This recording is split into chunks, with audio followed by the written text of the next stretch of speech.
xe. Nhà Loan ở đây này. Lan đây à?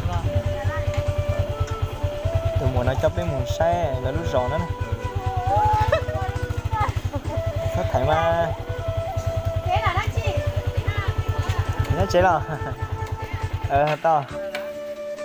Này, chị đi lượn. Đi hết cái làm xong rồi đi kia. Cho bé xe này lúc giòn này cứ. Ôi. Đi hồ đi giờ. Đi.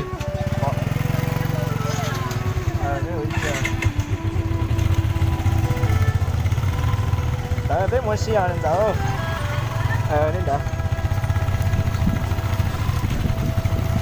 Mà đây cái đá nó rồi.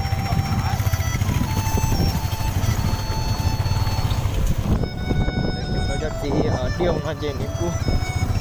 Bạn theo so mà dùng cả cái nó là đột tròn mà. Là chút bỏ sâu cho chị xưa. Hay phải nói như là cái chuyện cu.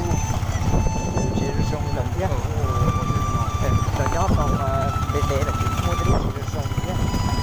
Chị mua đi từ chị phải.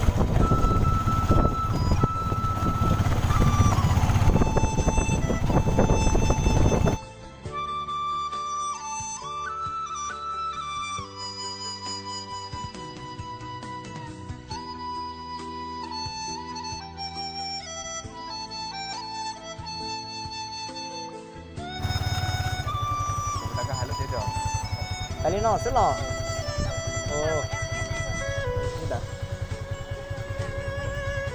nhìn nó chỉ có cho biết đặt cái một tiền lúc rộng và thấy biết hải là rộng muốn đáo nè.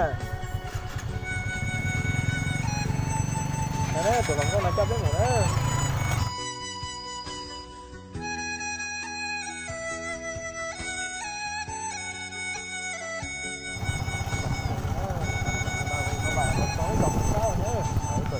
Là lúc chế bé học mà giờ lúc nó lúc tuổi trẻ mà lúc nó nữa từ bỏ con này kìa từ cái tua này cái sai là lúc chế bé nó nữa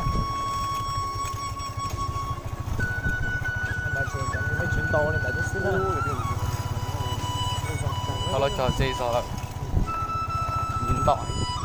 còn của tôi tua đó của tôi sẽ kể nó này tôi mà sẽ này cái điểm mong còn là giờ này ngồi tua tết thì của tôi nó tua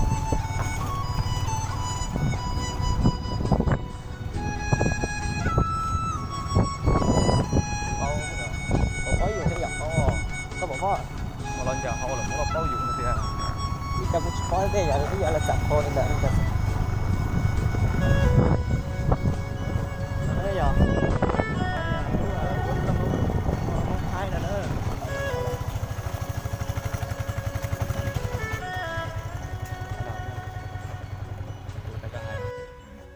Nói ở bên cho lấy cho của tuần trẻ tàu à ít tụ mùa quý tụ mùa nhất là nó nè, chè nó cuối mùa này của tụ mùa nó đứa trẻ sẽ nó đi chả nữa. Nhớ rồi mà cô bố cái nhìn đẹp thế đấy chỉ toàn chỉ con lên đó nhớ rồi bắt tay cái này bắt tay cái tôi bé bây giờ cô tiếp bỏ con mà đấy chỉ này con thôi cái tụt rồi mỗi chỉ cả đẹp bây giờ cái bây giờ thì tôi ý giờ thì cầu xe sao ở tụi con có lồng tròn này cho cái kỹ thuật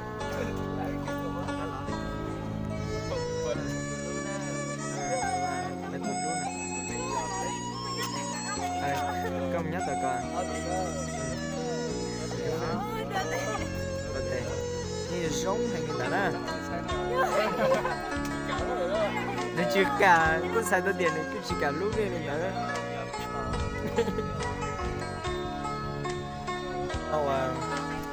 nếu mà xìa cũng chỉ tới dọc con chiều là tôi xìa mà thế lỡ về mua cú tà lên đó hay không cú thế tụi cứ đó nè cụ thể tụi cứ nó mà online chỉ mua cú lên là chạy đuôi xe tôi xưa để nó cho còn có lại tới tàu này đây nó rồi để chống cân chỉ mà cú để để chụp